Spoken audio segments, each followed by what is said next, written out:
Good afternoon everybody, as the warthog there looks up and stares into our eyes. Welcome to a live safari here in the midst of the Great Kruger National Park. That is a warthog, and for the next 3 hours you're going to be with us on a live safari. That means we'd love to talk to you. Hashtag Safari Live or questions at WildEarthTV. My name is James Hendry, and on camera today we've got Willem Doornbraak. That is his fairly lengthy thumb for a man of his stature. We are neither of us very long.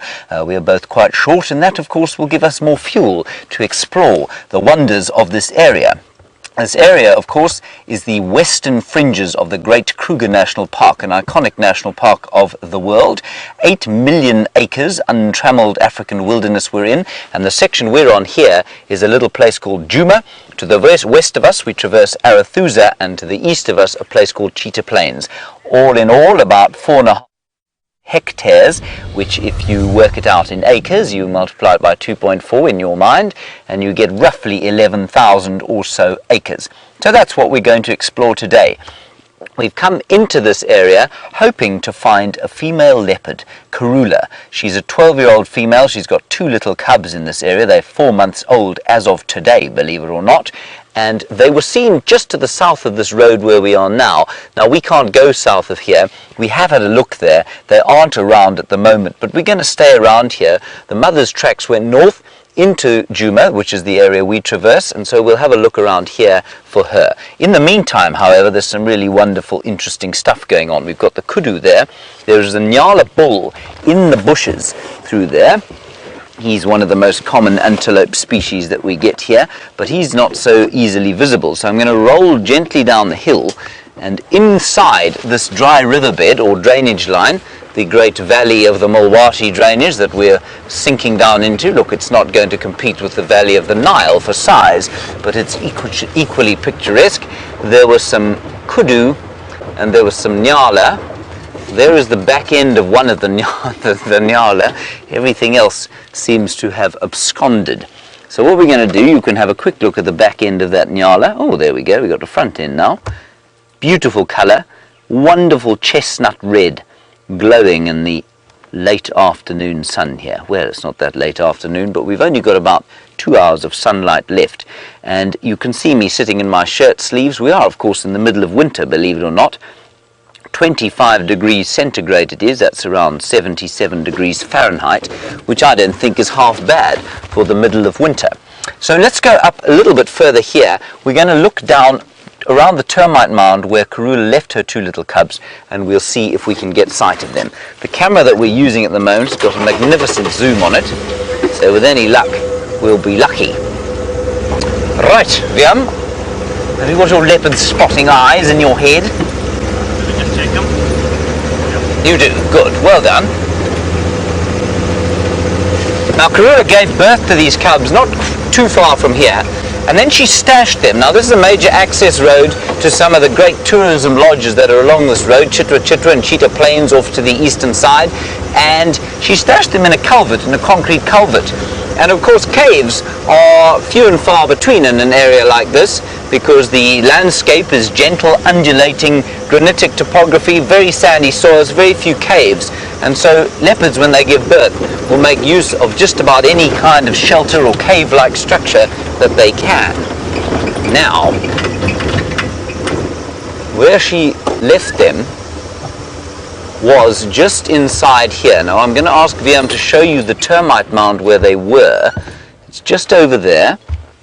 That's it there.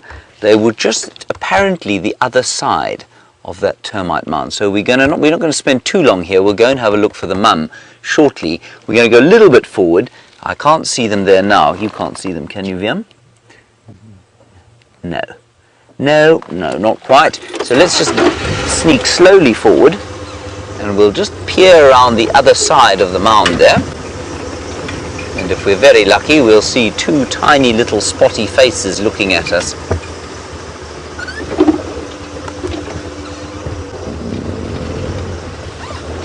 Now she'll be off hunting. They've weaned these 2 cubs, so like I say, they're 4 months old as of today. They've weaned completely, And that means, well, just about completely, and that means that they're going to be very hungry and they'll be in need of meat quite frequently. And so they're, well, one hates to say aging, but coming to the twilight of her years, mother is having to work very hard. She's highly successful. She's raised 8 cubs to adulthood or to independence so far, and that's pretty good return for a leopard. It's not easy. Probably only about 1 in 8 or so leopards make it to independence. All right, so I think we'll come back here when it gets a little bit cooler and see if we can't spot them. In the meantime, what we're going to do is go forward to the east here, cut north, and come back around on a loop. There's a road through here, and she does like to hunt in this block over here, so we might be very lucky and find her tracks crossing the road, or perhaps she'll just be sauntering down it in a feline manner, perhaps dragging an impala with her. That would be very pleasant, wouldn't it, Via? Well, not if you were the impala, of course, then it would be deeply unpleasant. So like I say, her tracks go in there. In the final control today, while we drive along here, is Kirsten McLennan-Smith directing. I can't hear a thing. Oh, there we go. Right. Here's Kirsty, and Kirsty just said to me we're going to link across to the other presenter for the day, Jamie Patterson, being filmed by Brian Joubert. While James searches and scours for Karula, the Queen of Djuma, Brian and myself have been scouring the western edge of Djuma for her daughter Shadow, and whilst we haven't found a spotted cat just yet, we have found some stripy horses to show you. Oh, and a little photobomb there by a butterfly. That was wonderful. Good afternoon. My name is Jamie, and this afternoon on Wendy's portion of the Sunset Safari, I have Brian on camera with me, and hopefully the thumb will bring us luck in searching for the spotted cats. Be the first time, if we do find Shadow, that we have seen her brand new cub, or at least a couple of month old cub by now. Really keeping our fingers crossed that that is the way that our portion of the Sunset Safari will go. In the meantime, our zebra, taking advantage of the last few moments of a warm winter's afternoon before the bitter chill of sunset and evening arrives. Don't forget to send through your questions on #SafariLive on Twitter, or you can email through to questions@WildEarth.tv. Let's see if we can get some incredible conversation sparked of some of the wonderful animals that we get to see out here. We've got 2 mares standing in the shade, accompanied by their standard consort of oxpeckers, and then a mare and her almost grown filly, who looks as though she might have had a brush with something relatively dangerous at some point in her past. If you have a look around the back end of the zebra behind, the youngest one, you can see all of those strange mismatched shapes to her stripes, places where the stripes don't quite connect where they might usually, and a lot of the time that is from scarring of some sort, whether it is an escape from one of the big cats or hyenas or wild dogs when she was a little bit younger, or even harsh treatment from the other zebra in her herd. Life is not always that easy for a zebra. They can be quite, not vicious animals, vicious is definitely the wrong word, but perhaps very forceful in their personalities and very intolerant of zebra that stray outside of the traditional hierarchy. That filly may well have had a tough start to life, possibly even approaching the wrong female and got herself a kick or a nip for her troubles. However, she has reached the stage now where she is almost an adult, past the most dangerous phase of a zebra foal's life, and now she's going to be embarking on a whole new journey. For there will come a time when another male will compete with her father, and if he loses, she will become a part of that male's harem. He will steal her away, and she will set out on a different life away from the rest of her herd in which she was born. In this beautiful afternoon sunlight, you can even see the beards on the zebra.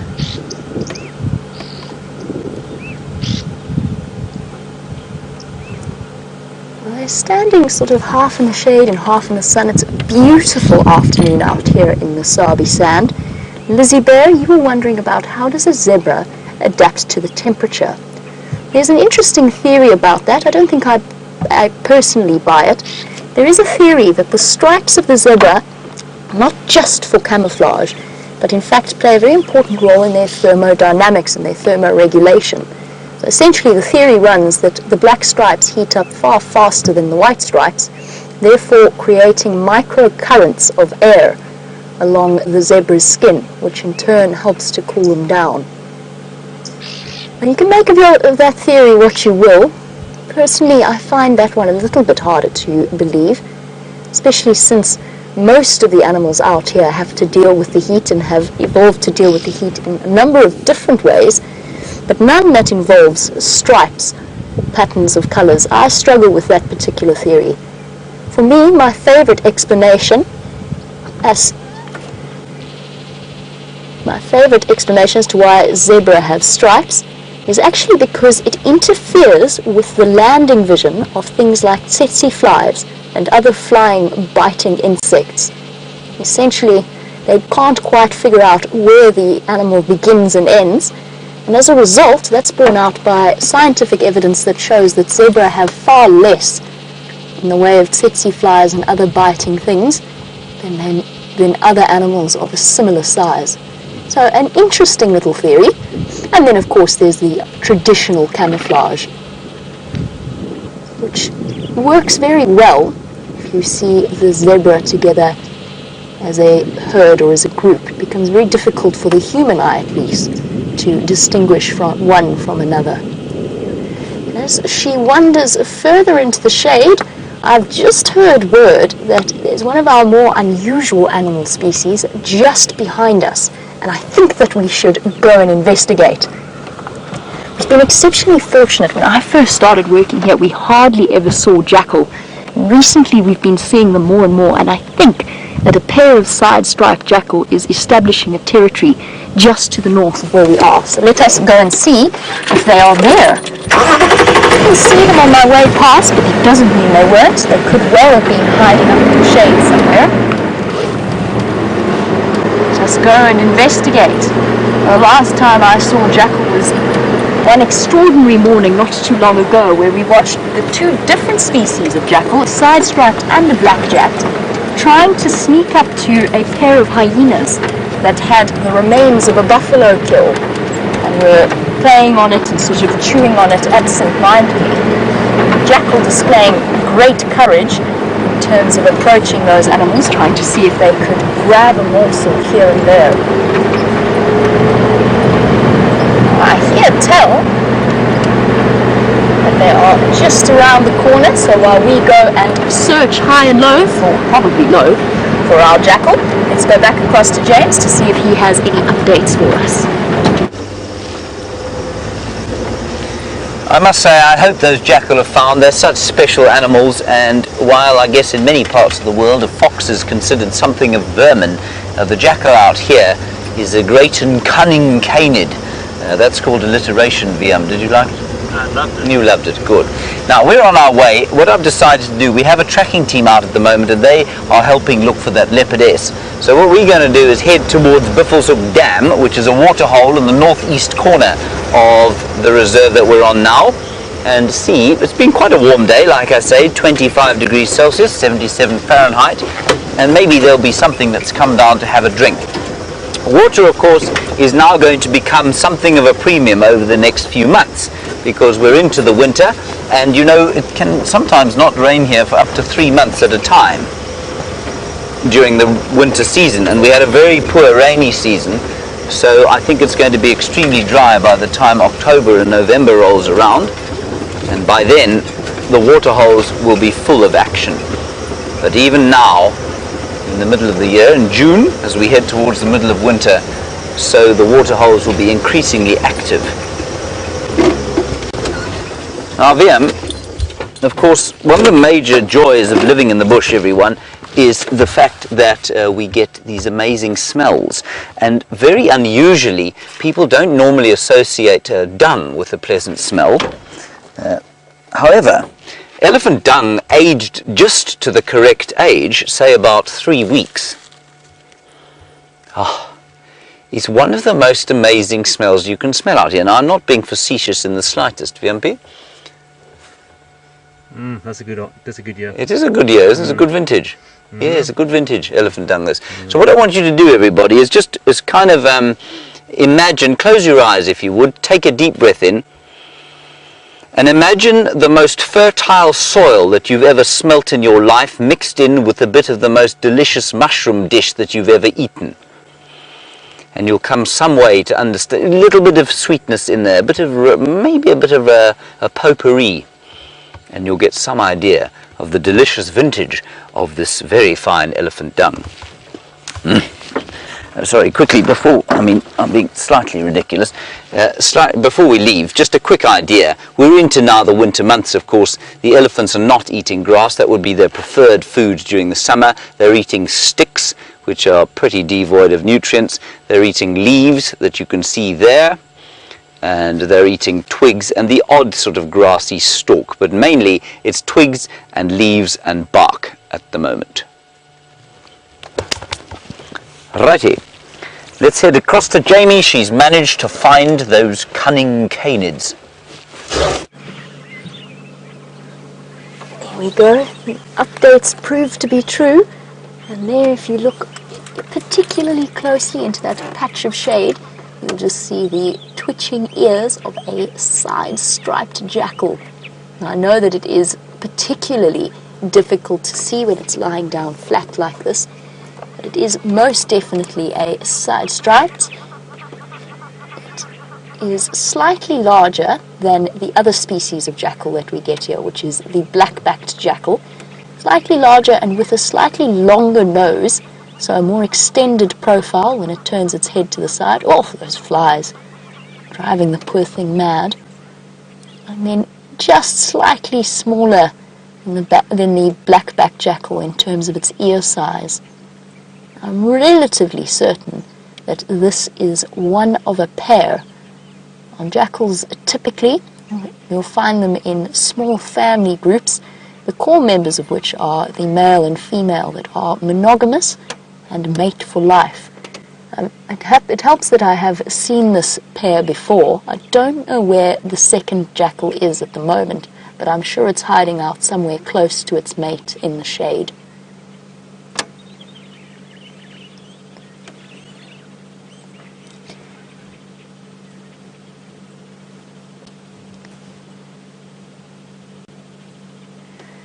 A very good afternoon to James Richard, who's been doing some reading up on jackals. I know that James Richards really enjoys a good jackal sighting. And apparently, James, you've read that the side-striped jackal is more closely related to wolves than any other jackal species, and you were wondering if that's true. I can't speak for the side-striped jackal per se, but I can tell you that every single member of the jackal family is very, very genetically close to wolves. It's an interesting thing. There's clearly a shared ancestor somewhere in the back of their evolutionary background. Ah, there we go. There you can see it a little bit clearly as it looks up at us. And at a distance like this, with its colors, you could be forgiven for thinking it looks a lot like a little miniature wolf. The canid family, their members tend to be all very, very closely related, to the point that, of course, dogs and wolves can interbreed, and in fact, apparently, jackals and dogs can as well. It's just something that very, very seldom happens naturally in the wild. So they're very close together in terms of their genetic structure and their evolutionary background. The same applies to each and every jackal species. So the golden jackal in North Africa, right down to our black-backed and our side-striped jackal here. Now, James, I wish I could tell you whether or not I know it to be true that the side-striped is more closely related to the wolf, but I have heard some theories that the side-striped jackal is thought to be one of the original jackal, or at least closer to the original jackal ancestor in terms of evolution. So the first species to evolve and the oldest jackal species. I've read that as a theory, though. I'm not 100% sure if that is a widely accepted explanation as to their background.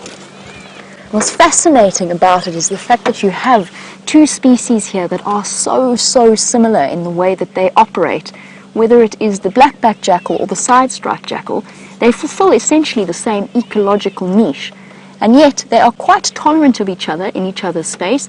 They're only territorial to members of the same species, so jackals of the same species, and they, as we saw a couple of days ago with the two side-striped and the black-backed, they get on, if not, they're never going to be frolicking friends, but they get on relatively well in terms of their interaction with each other.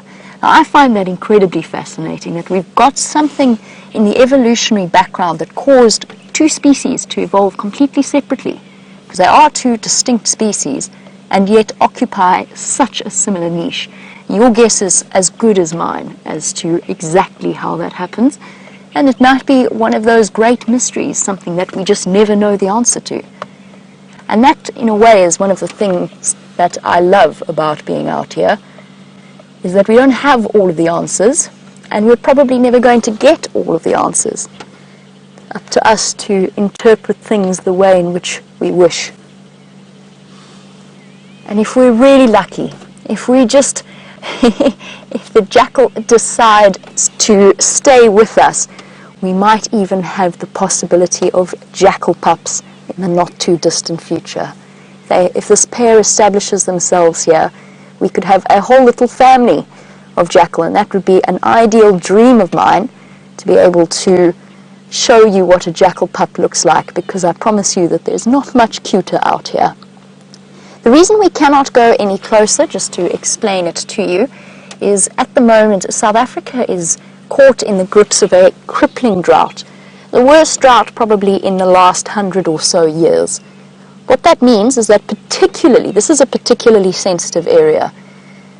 If we do off-road, we inevitably cause damage to the environment, and here, with very little grass cover, there's hardly any grass left, we cannot go off-road at all, because we will risk damaging the environment. The only times we do go off-road in order to minimize our impact is when we are following a leopard or a lion, wild dogs, something of that nature, something incredibly special and incredibly rare. But keep your eyes peeled and stay tuned, because you never know when these jackal are going to come a bit closer to the road. Luckily, although we can't off-road, there are other ways of exploring the bush, and one of those is on foot. So let's find out how Steph's bushwalk is going. You catch me at my favorite termite mound. I must be honest with you, this is a termite mound very close to where we stay, and I like visiting here probably once every 2 or 3 days or so. It's a massive termite mound, and it is really active, and that's why I like it, is because there's always something going on. And when I got here, this chimney was open, and in it were all these soldiers. So I wanted them to come out, because I want to show you exactly what's going on. And what I did to get them out is blow inside here, making it, for them at least, making it seem as if there was an animal that is busy digging around and scratching around at the top over here, and letting them come out. Now, while they come out, it gives me a time to say hello properly. I'm Stefan Winterboer, and you are on the Sunset Bushwalk with myself and Genre here. And there we go. As you can see, they've now started to come out. But I didn't just want to get them out for no reason whatsoever. I actually wanted to show you how you fish for termites. Now, for some of you, you might understand that termites, they're not ants. Here we go. Here's one right here, walking over here. They actually belong to the same family that cockroaches belong to.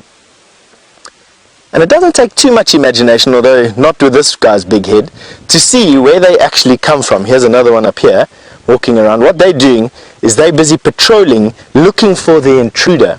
And they're going to use those big muscular heads that they've got, and those very sharp, powerful jaws, to hopefully see me off. Now, enough of them definitely will see me off. I tell you, these things bite like you never understand. But why I want to do this? They also hold on to the grass quite a lot. Now, let me see if I can put it in here, and I can get a couple of them onto the grass for you. And why I want to do that is because this is probably the easiest form of food that we can get. Have a look at that.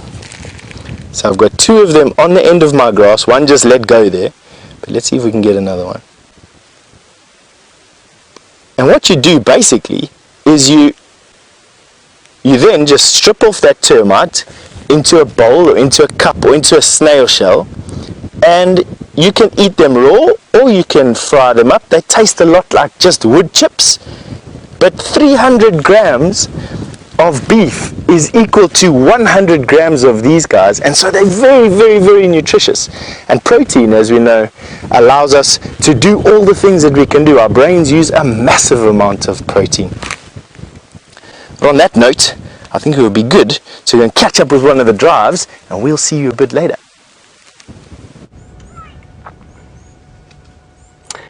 That, everybody, is a grey heron.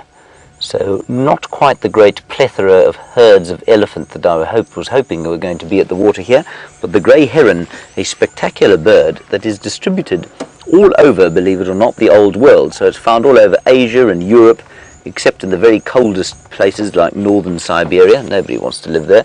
And of course in the deserts of the Sahara. But otherwise the grey heron is all over the place. And this particular one lives here at what we call Biffel's Hook Dam, and we're in the northeast corner, like I say, of Djuma. And a patient heron is waiting to try and see if it can catch a tilapia. That's it's a standard issue fish that we get in a dam like this, and that's their standard food. They will take rodents, and they'll take the odd frog if they can get it, and even the odd bird, and I believe on the wing, although I've never seen that. It's just a really nice picture of a heron in some green pea soup coloured water. Not the only resident here today. We've got some buffalo there. 2 old boys shooting the breeze with each other, talking of better times when they were moving with the herd, when they were young and strong, as opposed to slightly old and overweight like they are now. And interestingly, as long as there's water, despite the extent of the drought that we've had, and despite the fact that we're probably going to go into even drier times, these buffalo have hardly lost any condition at all. And so if they've got water to eat, they will eat the most dry, seemingly nutrition-free vegetation and be perfectly fine. And that's all that's going on here. There's quite a lot of bird life sort of singing around in the trees above us. You might just be able to hear the swizzling call of the blue waxbill, but very difficult to try and spot. They're sitting around in the trees here. I'm not going to ask them to try and find them. And we've got one other bird I want to show you before we move on. And the other bird is called a grey go-away bird, and there are 2. One very close to us in this tree that we can hardly see, but there's another one on the top of that dead tree over there. That grey sort of splotch at the bottom of your screen is a grey go-away bird. Wonderful picture that, isn't it, Viam? The best. The best ever. Okay, there's a better one on the top of that tree there. And that's the grey go-away bird. So called. They're magnificent looking creatures. Oh, there he goes. He's flown away. Typical. That was a good guess, Viam, but I'm afraid it failed. Right. Let's carry on. What we're going to do is follow the line of the dry riverbed that was fed by this sort of water hole, and it goes down towards the south, back towards where we had those leopard cubs earlier, and we'll see if we can't find some elephants in the middle there, and maybe some other creatures.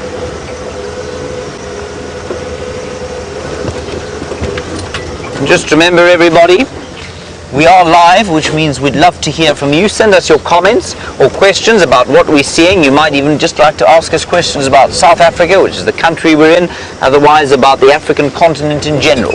And you can send those, if you're on the tweet, to #SafariLive, or questions at WildEarthTV. There's a brown-crowned chagra, everyone. We don't often see them like this. They fly into the thick bush. Look at his lovely rufous colours. And I don't know if you can see there, he's got that little tooth at the end of his bill. It's a black-crowned chagra, sorry. You can see the black crown there. And you can see the tooth on the edge of the bill which of course differentiates us and identifies this bird as a member of the shrike family. All the shrikes have got those little teeth at the front of their beaks. Isn't that wonderful?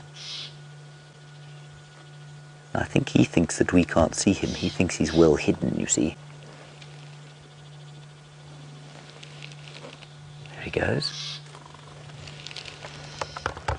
They make the most beautiful call. Let me play you the call quickly while we're driving along. I'll play you the call of the chagra. Chagra is spelt T-C-H. No, it's not. Yes, it is. And this is the call of the black-crowned chagra. Isn't that lovely? I think that's the most beautiful call.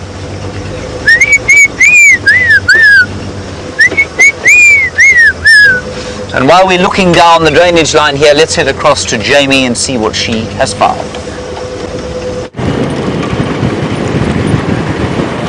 James has been bird watching at Arathusa Dam. We've been investigating the western boundary. Now, this is a really curious patch of land when it comes to our leopards of the area.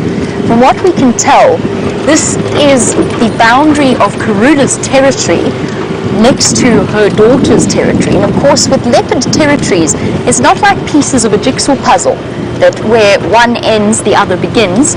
And in fact, it is a little bit more complex than that. What I mean by that is that the boundaries are kind of fluid. When Karula's on the far side of her territory, Shadow's territory might extend a little bit into her mom's. Now, as far as we can tell, this is the divide between Karula and her oldest daughter, Shadow. And she shares a boundary with Shadow's twin sister a little bit to the south and east of us, around the Little Gowrie Cheetah property. That's pretty much normal for a leopardess. She gives portions of her territorial area to her daughters once they grow up and they become independent, almost like handing off a piece of property to one's daughter. It doesn't work quite the same with their sons though. That is completely different. The sons have to go off and establish territories of their own somewhere else. Now this boundary, we've encountered Shadow and Karula on once before, not fighting each other, because it's very seldom with related female leopards that you'll get an out-and-out physical fight, but a bit of growling and a bit of blowing of spit bubbles on behalf of the Queen of Djuma, very undignified for such a lady, but that was how it played out. And we're coming along the Balanites Road on the western edge of Djuma. This is where her tracks were last seen.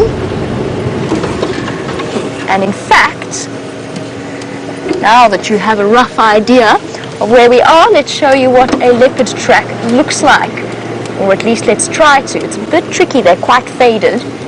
I'm going to try and show you what they look like. And this is, we can almost guarantee that these are Shadow's tracks because we know exactly where Karula is. Unfortunately, she's walked in a very awkward place. We try, find a nice position for you. There's also a termite mound right there. Let's try a bit further forward. Otherwise, you're not going to be able, maybe you might be able to see it in the shade of the vehicle.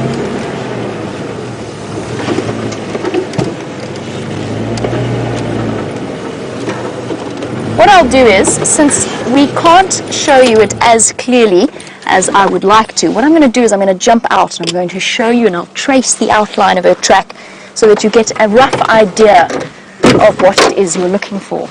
The door needs a bit of a kick to get it open. So she's come along down this road, and I think the easiest track for you to see, can you see this one, Brian, here? I'll trace it out for you and we'll trace the next one along as well. Let's find a good drawing stick without disturbing her track. So this is the track of a female leopard. Really tricky for you to see in this light. But here's the outline and the 3 back pads on the back of her heel. And then 1 little toe, 2 little toe, 3 little toe, 4 little toe. can only be a female leopard with a track this size. If this were a male leopard, it would be a cub of maybe just a few months old. Let's try get a little bit closer. Here is her next track. I'm not going to trace this one, but here is her next track going along here and off just into this block around the Gowrie repeater. Where is she and what is she up to? Don't see any little cub tracks around. That doesn't mean that they weren't with her, it just means there's a chance that they were driven over as vehicles moved through. Okay, we have a starting point, and luckily for us we're not alone in tracking Shadow. Brent is out exploring the area as well on foot, trying to see if he can't find her. And if anyone can find your leopard, that is Brent Leo Smith.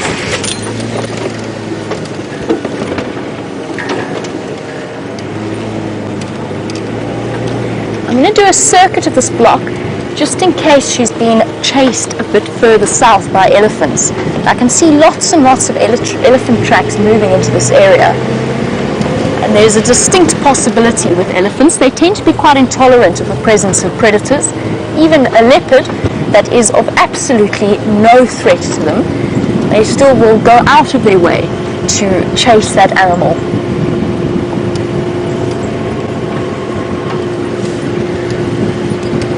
And as we travel along, a very warm welcome to Mrs. Wanzong's class in Kempsville Meadows Elementary School.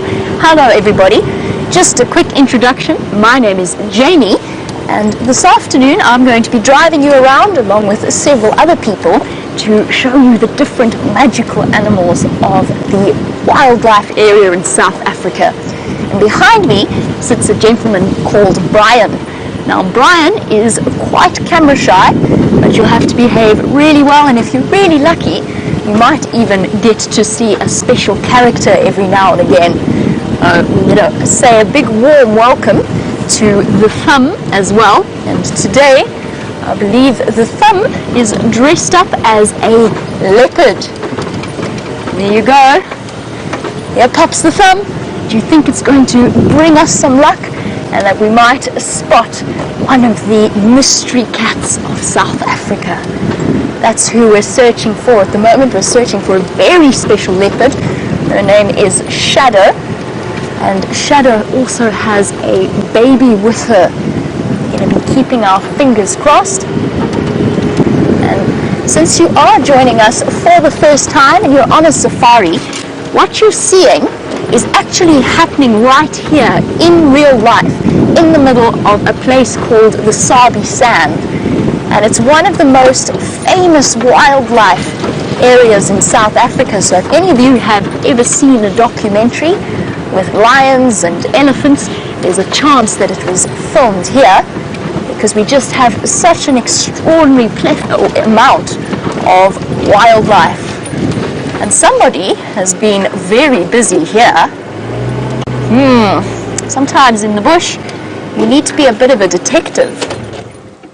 So, shall we see if we can figure out what happened here and who's been around? Before I get out of the car, I'd better check and make sure that he isn't still around. But let's see if you can figure out which animals come walking down this road. And this is your first clue. I'm going to go and fetch it for you. And for some reason, this animal has dragged it all along the road. I'm going to try and drag it back for you. Now that is very heavy, but it wouldn't have been very heavy for the animal that was pulling it around to start with. So, we know it's something big, and we know it's something that eats leaves. What do you think might have done that? What would come through and break a branch of that size and then drag it into the road? Let's see if we can find some more evidence, some more clues to follow to figure out who is responsible. There we go. Let me just plug myself back in so that I can get your questions.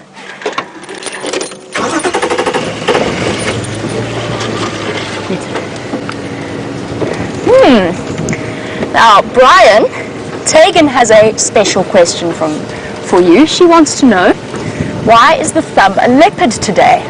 Why is the thumb a leopard today, Brian? Well, the thumb's a leopard to bring us the leopard luck. Yes. Hopefully to find Shadow or Karula, the main leopards in this area, as well as their cubs. Wouldn't that be spectacular? So there you go, Tegan. That is why the thumb is a leopard today. Now the thumb dresses up as something different every single day, but we're hoping that's going to bring us some really, really good luck. Now while we continue on looking for whatever pulled the branch into the road, as well as for Shadow and Karula, the leopards, I think that one of the other guides has found you a centipede. Well, you know, it's one of my favorite things to have a look under all these stumps. And what we've done is we've picked up a stump, and lo and behold, a centipede is busy lurking underneath there.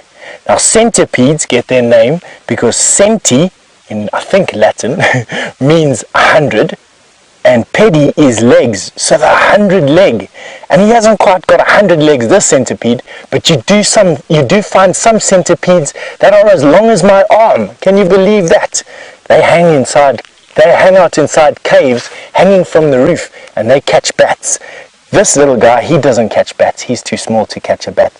But what he'd be looking for is crickets and grasshoppers and worms and anything that he can sink his little feelers and sink his little claws into. Now, believe it or not, centipedes are actually venomous. Right in the front of this centipede's body, just underneath its head, it has a pair of legs, right there, it has a pair of legs that has been modified into a poison fang. Two of them, in actual fact, sits just underneath his head. He's got a pair of legs that has changed into a fang, and he can inject venom into whatever he catches. Look at that. Let's watch him hunt. Don't want him to bite me. See how quickly he moves. Incredibly fast little predators. There he is over there. And unlike a millipede, this guy is a carnivore. Now what carnivores mean is that it eats meat. The millipedes, they eat vegetables and fungus, and they called detritivores or herbivores. Alright, we're going to quickly go over to another vehicle. They've got something a little bit more exciting for you.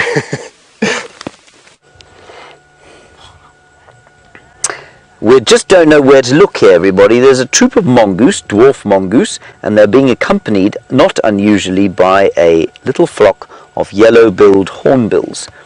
And it's quite an interesting, I wouldn't say necessarily symbiotic relationship, but it is an interesting relationship where the hornbills play security guards to the little mongoose, and the little mongoose, I suppose, they dig up things, you know, that the hornbills would want to eat. And the hornbills will flap down and grab them and eat them. And in so doing, they've got a special relationship that allows them to live very happily together. Now, the mongoose is looking for all sorts of little things, like that centipede you just saw with Steph. The mongoose will happily eat those, even though to us they are, well, they're quite scary centipedes. They can bite quite badly. And they'll also eat things like eggs. If they find the eggs of a bird that nests on the road or on the floor, then they'll do a very clever thing, actually.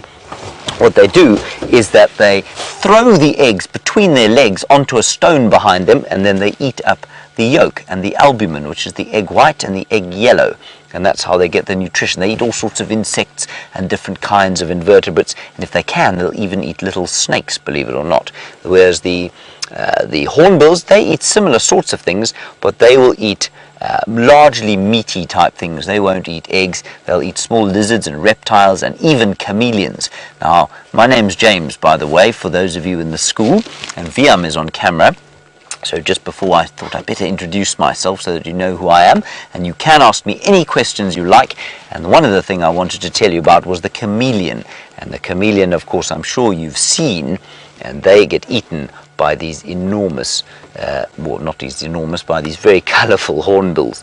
Now, there's a very, very good name in your classroom there, and that name, of course, is James. That is the best name in the classroom. And you want to know how many kinds of mongoose we get. James, we get the dwarf mongoose, which is only that big. That's the one we just saw. We get the banded mongoose, which is about that big, and that's got little stripes on it. That's why it's called banded. And then we get something called a slender mongoose, which is long and thin, like a sausage dog. Do you know what a sausage dog is, James?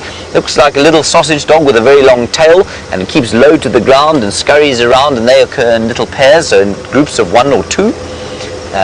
And then we get a very special mongoose at night time called a white-tailed mongoose. And that's a big mongoose like that with a fluffy white tail.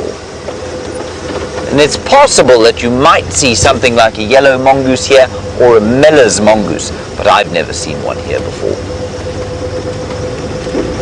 So our plan, everybody, you haven't seen me yet, of course, until now. Our plan is to head down towards where we did see a leopard. We hopefully will see it again. Evan, you want to know if humans can die from being bitten by a centipede? No, Evan, they can't. Not even a little human like you. It's like a bee sting, really, and I don't even think that you can be allergic to them like you can to a bee sting. It just doesn't feel very nice, and it can, in fact, some of them can hurt really badly, and they'll make your whole, say if you get bitten on the finger, they'll make your whole hand swell, and they'll make it go numb, and numb means when you can't feel anything. But it won't kill you, and eventually that pain will go away, and you'll be absolutely fine. So that's what happens with the centipede. But they don't all do that.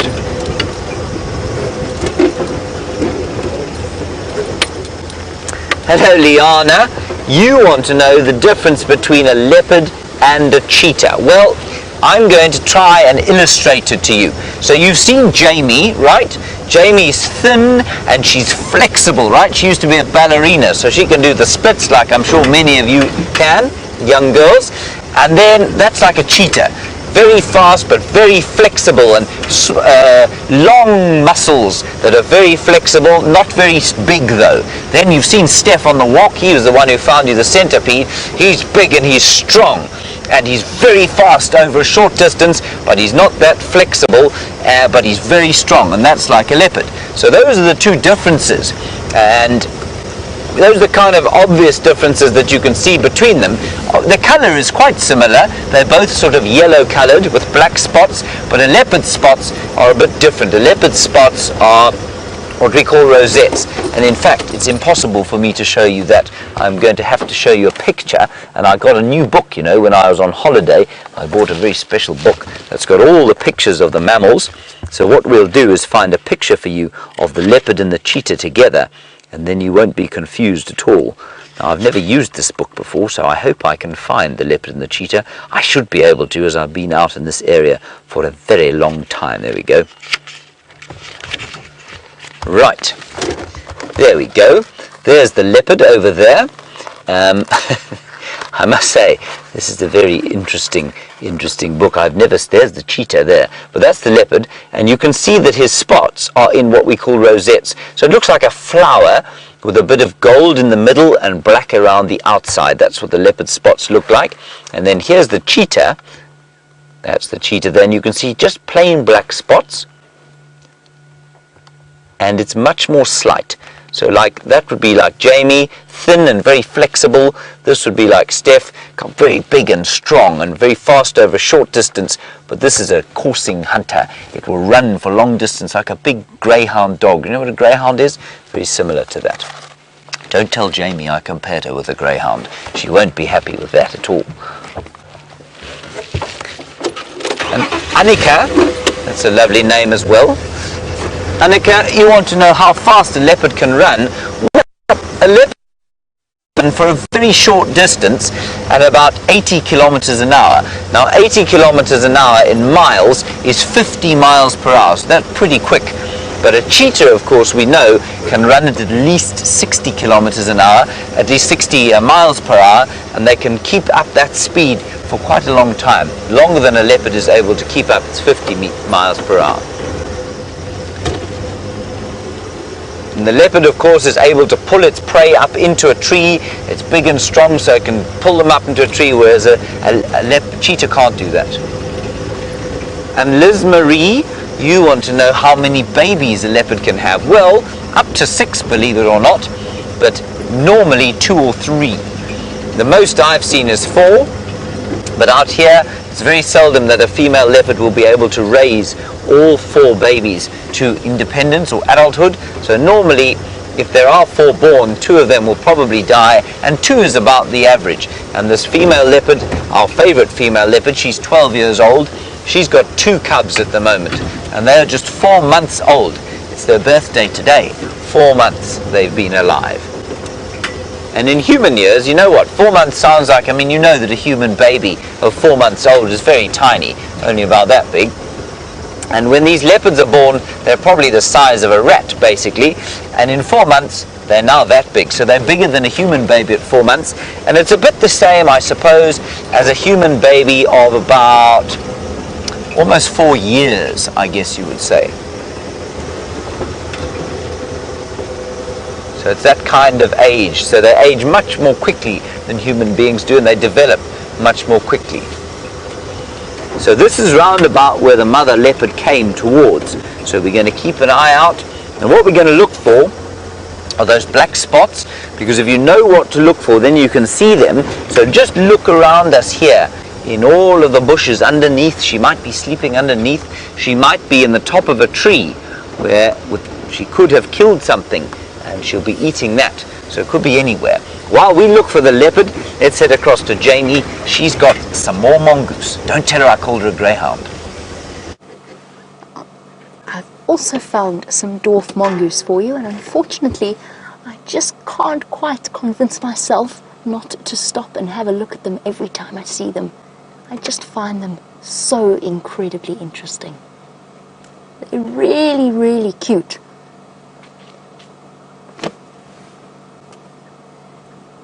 Also really smart little animals, constantly looking out for any predators, and also they will warn each other if they do see a predator.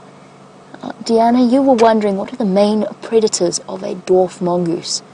One of its biggest predators is a bird of prey, so anything from an eagle, even a goshawk or something small like that is able to catch a dwarf mongoose. Snakes as well, some of the biggest snake species, although a snake that picks a fight with a dwarf mongoose has to be prepared to deal with its whole family coming to help it out. And then, every now and again, some of the smaller cats, serval, caracal, fascinating little cats that we hardly ever get to see. They're probably about double the size of your cats at home and very, very good at hunting small prey. Dwarf mongoose are small. They're only about, if you stretch out your arm, from the end of your fingers to your elbow, if you all stretch out your arm and just picture something like that, a dwarf mongoose is about half that size. So it's really, really small. Audrey, you were wondering, on the subject of tiny things, how many babies a dwarf mongoose can have. Between 2 to 6 is the average out here. So anywhere from 2 and sometimes 4, but usually between 2 to 6. And the fascinating thing about the dwarf mongoose babies is that the whole family will band together and look after them. And since they have run away, and since it's still nice and warm on our winter's afternoon, we're going to go and check the closest water hole. Let's see what's having a drink there.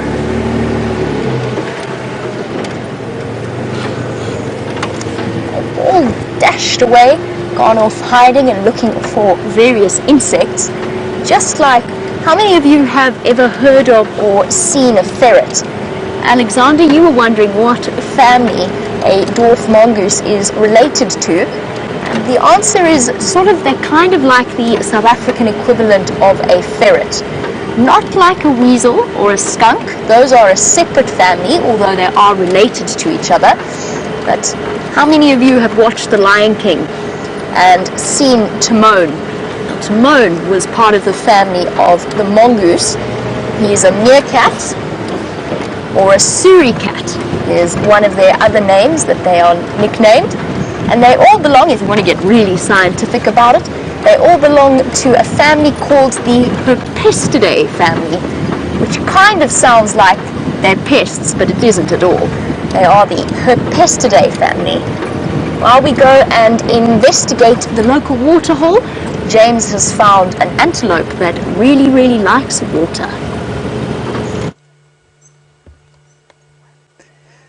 There's a waterbuck, everybody.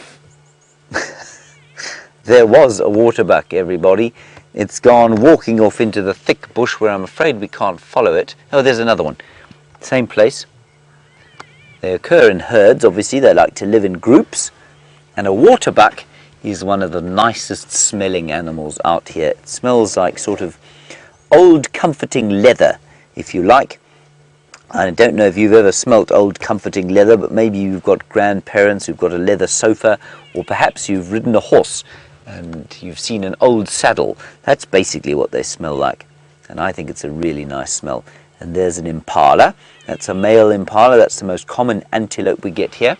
Waterbuck is also an antelope, but a different kind, and we get 9 different kinds of antelopes in this area. And when you finish your drive, I tell you what, why don't you ask your teacher to help you find out which 9 antelope we get here. I'm going to give you 7 of them, and you can figure out the other 2. So you've seen an impala there. You know we get waterbuck. You've heard of wildebeest, I'm sure. Then we get nyala and kudu, and we get bushbuck, and we get I want you to find out about the 2 little ones. They're 2 very small ones that we get here as well. Now, what else am I missing out here? I wasn't listening to the No. first one, so I don't Okay. think All right. Well, there are 2 little ones, one grey and one brown, which are very beautiful, and you need to try and find out what those are. Ask your teacher, and she will, I'm sure, be able to help you find them out. Right, Jamie's got something that isn't an antelope, but is very closely related. For the last few moments of the safari for Kempsville Meadows Elementary, we have some buffalo to show you, resting up in the afternoon sun and just enjoying the last few rays of light before it gets a bit cooler and they have to start worrying about the lions that will be wandering through. These are all buffalo males or buffalo bulls. One of them is sharing the waterhole with a zebra as well. So we've got basically Africa's equivalent of the horse in the form of the zebra, and a buffalo, which kind of looks like a cow, but definitely shouldn't be confused with one. And these bachelor buffalo form groups together with other males. Now apparently, Max, you were wondering if perhaps we started off our drive with trying to figure out what animal knocked down that tree, and you were wondering if it was a zebra. And Max, no, it's not. It wasn't a zebra. A zebra's not quite strong enough to do that. Now, I did go looking for the animal that pulled that tree down, but since I didn't find it, I'll tell you the answer to our puzzle, and that it was an elephant.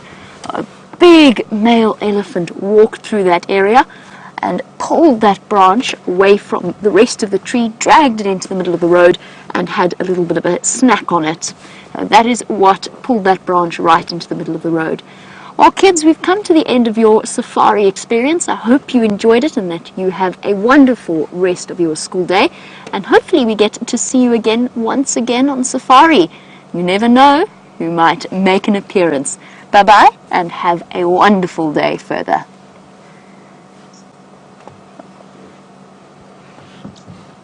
Back to our regular viewers, hello, and we are still here and we're hoping you are still with us. Now, if you remember from our last few shows, we have been practicing advert breaks. Now, what that means is every now and again we're going to tell you that we are going away, but we're not going away, we're not going anywhere. There are no ad breaks on the internet, it's just that we're practicing for the upcoming television appearances. So that's why every now and again we say, welcome back, or we say, we do a recap, or we'll say that we'll see you out of the break. Don't panic. We're not going anywhere, and we're certainly not finishing early. We're just practicing to make sure that we get it right when we need to. We've got a really pleasant scene here around the Djuma waterhole. Oh, somebody's a bit cross. What was that all about?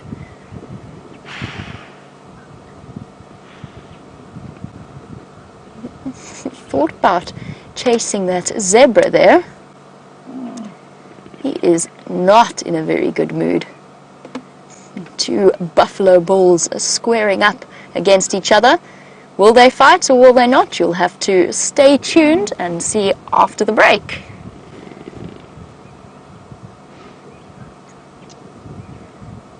And of course, for those of you watching on the internet, you don't have to wait for the break, and in fact none of you have to wait for the break, because that's not quite how this works. I do find myself being highly entertained when I say that, and things don't necessarily work out that way. Will they fight or won't they fight? No, but the zebra got a little bit of a fright there. He just cantered his way past. Oh!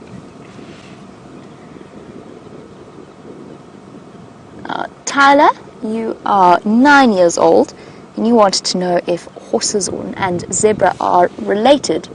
And the answer is absolutely yes, they are related. And they're very, very similar in that their hoof structure is exactly the same and their digestive tract, so the way that they digest grass, is also the same.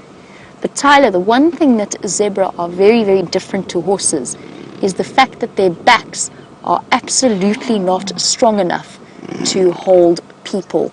If people cannot ride zebra, and in fact cannot tame zebra. Tame zebra, I have encountered one or two in my life, and I say tame very loosely because I've been bitten by several in my time. It is not a good idea to keep a zebra as a pet. They're very strong and they bite exceptionally hard, speaking from experience. Zebra is kind of like a stripy horse, but not to be confused with one. Our buffalo bulls are still grunting at each other. They're not really doing anything, they're just mooing every now and again. I don't know what kind of argument they had. Maybe a disagreement as to what sports team they support or something along those lines. Obviously not. It is a personality clash of sorts, especially since as water becomes more and more contested, the tempers of all of the larger animals become quite short, and they prove to be quite, particularly buffalo and elephant, quite irascible around the waterhole, kind of picking fights with whoever and whatever they can. Oh! And I think the troublemaker is the buffalo at the back. I think he's causing the issues, because so far he's picked a minor confrontation with two buffalo while I've been watching. Don't know what his problem is. He's having a grumpy horn day or something. But he's the one causing all of the disruption. In the meantime, one buffalo has acquired every single ox picker. It's always amazing how that happens. Most of the buffalo have hardly any, in some cases none. Oh, I was about to say that buffaloes acquired all of them, but half of them then promptly flew off as I was about to start that sentence and made their way to greener pastures, or in this case, more tick-filled pastures.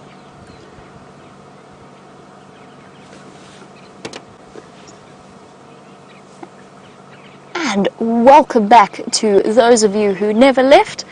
Of course, you were waiting in eager anticipation to find out while you were away whether or not the buffalo bulls ever did come to blows. And they haven't. They grunted at each other for a while and then moved off in their separate ways. Obviously, the buffalo not really wanting to cause too much trouble, but just expressing their discomfort with each other in such a close proximity. Now, if you have any questions about buffalo or any of the other magnificent beasts that we get to see out here, or indeed the magnificent flora or birds or anything else, you can send those through to #SafariLive on Twitter, or you can email through to questions@WildEarthTV. And as I said at the start of the Sunset Safari, let us try and get a fantastic conversation going about all of these phenomenal animals.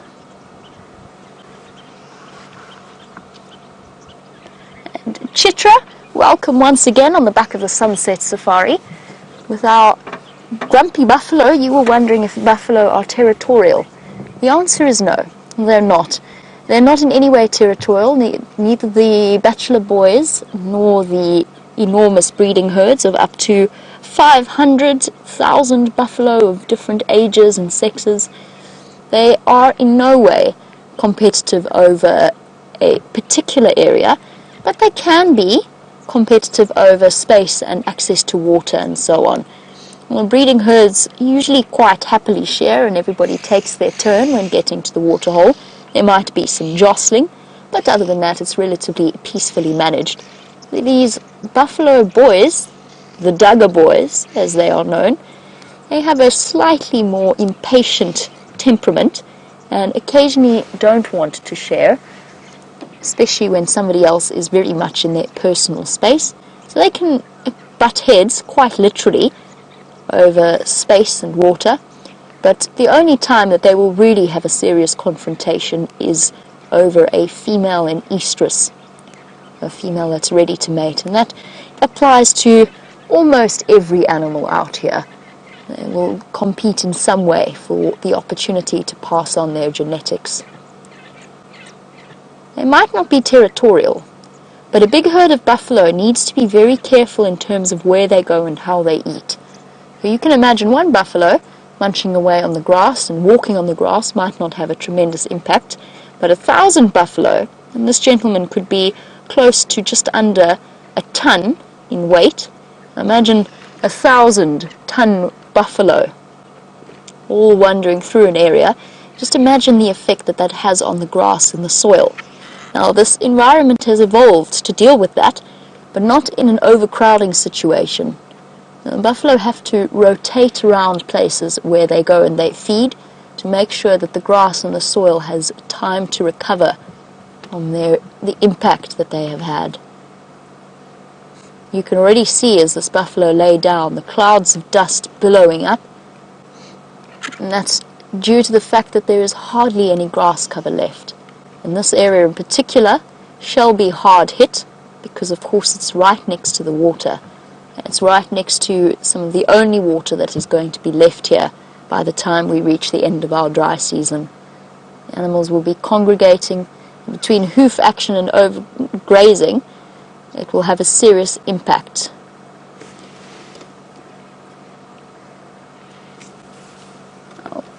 We stop and we look at oxpeckers on buffalo all the time.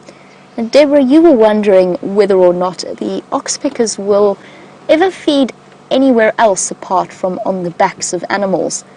That is a really good question because I have seen them hop around on the ground every now and again, but hardly ever picking up food. They are a very, very specialized species. And whilst I think that they could probably survive without, or at least temporarily survive without any animals to sit on and to pick ticks off, I don't think that they would be very successful at all.